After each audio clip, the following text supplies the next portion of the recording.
Hello ladies and gentlemen, welcome again to yet another introductory lesson on CSPro. The last time we tried to design an entry form, we entered a few data into using the form that we designed. So today we want to add small logic to it.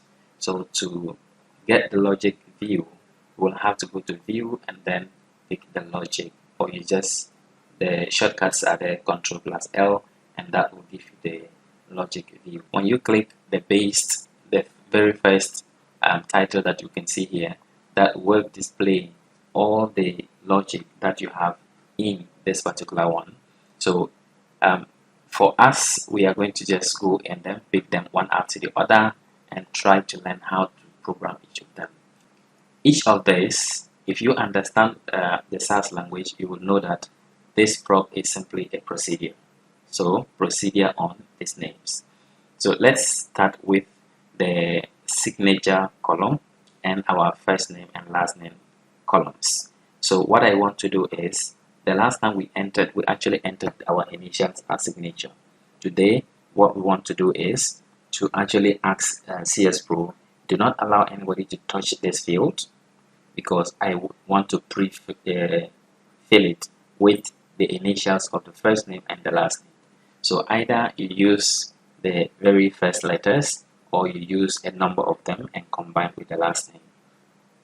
So I'm going to select the last name, because after the first name you still have to enter the last name before it can pick the two initials. So from the last name, I'm going to declare a variable. So in CSPro, when you want to declare a variable, you will first have to tell it what kind of data is this variable going to contain. So since it is names, we are going to use string, and then let's call it initials equals to first name. Let me use capital letters for the variable name so we can see the difference. First name, then your square bracket 1 colon 1. So this means that I actually want the first letter of the first name. Then we want to concatenate that. So concatenate is a function, so we can use concatenate, concat for short. Okay, concat the first letter of the first name and then the last letter of the last name. So our last name, then our square bracket 1 is to 1. Now you can have as many as you want.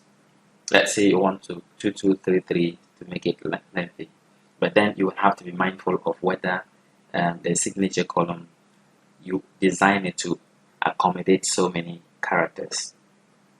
So right now it can accommodate up to 6. So we can say, all right, let's make this 3, and then the last name, pick 3, the first 3 letters from the first and the last name, put them together and assign that to signature. So sign is equals to the initials that we just defined here.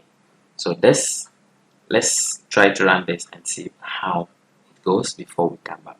So you're going to compile by clicking on the button before the traffic lights, that is the run command, so that you are able to correct any errors that arises before you go there and mess up things.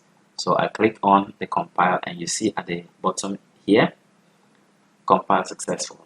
So it means that we can actually go ahead and then run this or try to enter data. So let's click on run. Yes, save it. Then we go to type your operator ID. Alright, click on add. Then we're going to add one. Okay, so first name, let's say Jonathan. Okay, Adongo. Okay, that last name, we just leave it. Other name, sorry, other name student 1. So you can see from Jonathan and Adongo, it has picked the first the first 3 letters from Jonathan and first 3 letters from Adongo, and it forms our signature. So if I click there, I can actually edit this out and type what I want. This is something I want to prevent users from doing. once you enter your first and last name, that is all. You don't touch the signature field, so that we can pre-fill that with 3 initials from the first name and the last name. So let's discard these changes and go back and do those ones. So we have done this assignment. So let's go ahead and protect. Protect is the word. What are we protecting? We are protecting sign, and set this to true. Okay, compile it, compile successful. Then we go back again and try to enter our data. Enter your operator ID, and then we add. So again, I'm giving it any number. Then we type in Jonathan again. I don't go. Once it's out of there, then this takes place. Now I am clicking here, and it is giving me something else. It's not allowing me to click inside. So the reason why we are getting this accept this case is because that is the last one. If this was in the middle or somewhere else, it will jump to the next available fields for you to enter data there. So you cannot, right, as it stands now, you cannot edit anything here. If you want to edit here, you will have to change your first name and your last name, the very 3 initials, which I don't think anybody would want to do that. Okay, so this is how we can pre-fill the signature field with the initials of first name and last name. So let's go back, discard this, and then let's see what else we can do. Let's go to the age column. So we have age here, and we want to do a few things. Now in the primary school, you can have children there. Okay, you can have grown-ups too, but basically we know that children are in primary school. If you are moving to a tertiary school, let's say a university, we expect that you would have passed a certain age before you are there. So if we realize that you are going to enter an age that is less than 20, or let's put it 18. If you are less than 18, maybe we will have to probe further to know whether or not you are actually qualified to be in the school. You have passed through the basic and the secondary levels, and you are qualified to be in the university. So let's take it that before you get to university, you might have been 18 years plus. So let's put our mind there and start our coding from there. So let's say if age is less than 18, then we want to do something. What do we want to do? Let me end this code and come inside. So if you are not up to 18 years, we want to give you that message that, okay, this is an error message, and what goes into the error message? You are too young to be in a university. Okay, what do we want to do with this? That is just all we want to do for now. Tell the person this is what. But then if I do this and go to I can actually bypass it and still enter. So if you want to restrict this one, you will have to force the person to actually make the changes. Otherwise, you cannot go ahead. So let me leave it this way for now. Let's compile. It's good. Then let's enter and see what happens.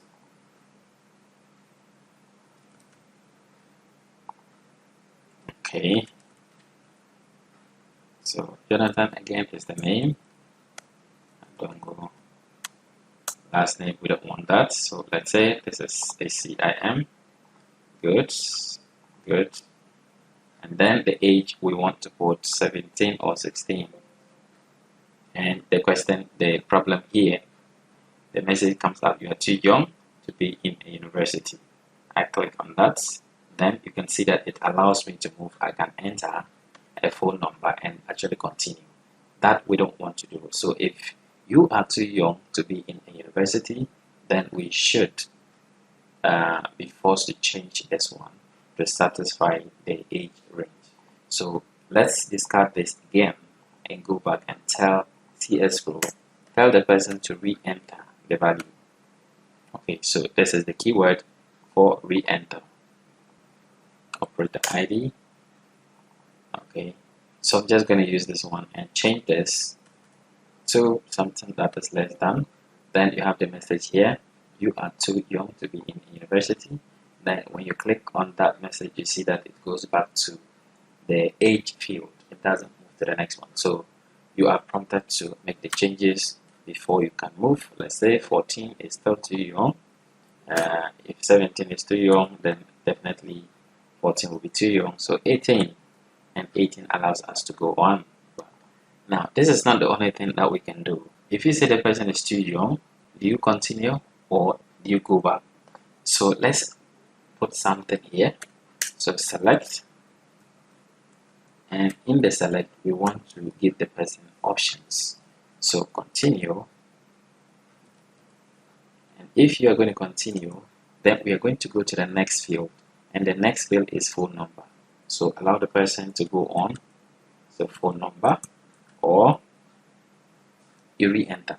Okay, so go to age. Would that be possible? Compile it. Okay, okay.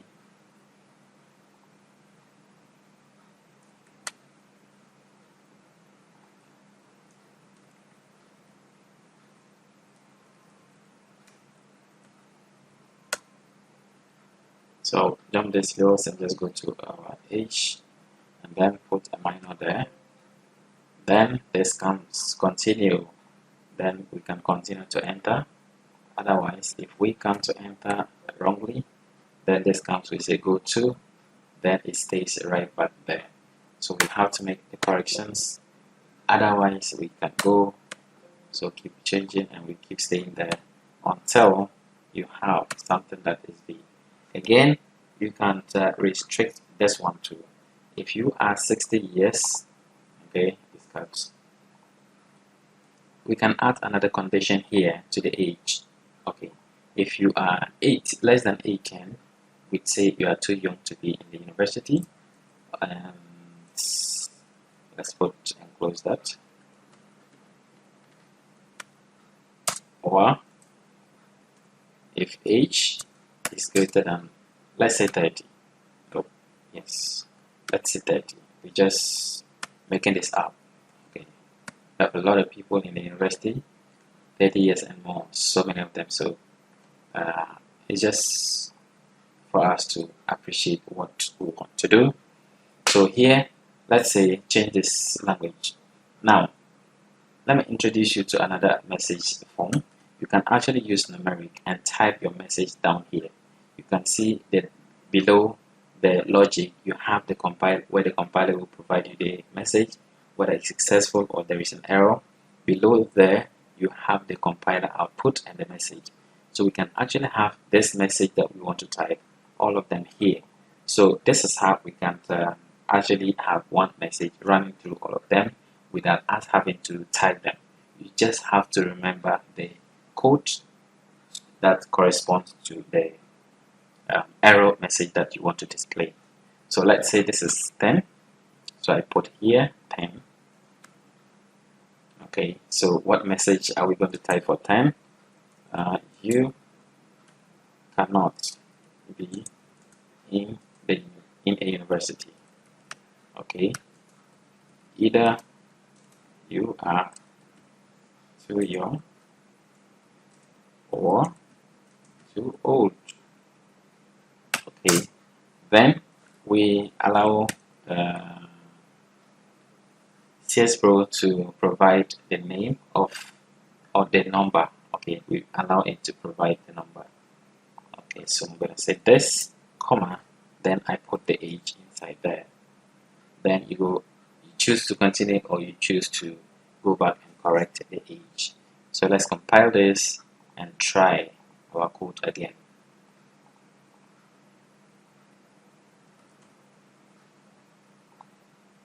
Okay, the number Jonathan Adongo. Okay, so program VLM level 300, male, age is 16, and this pops up.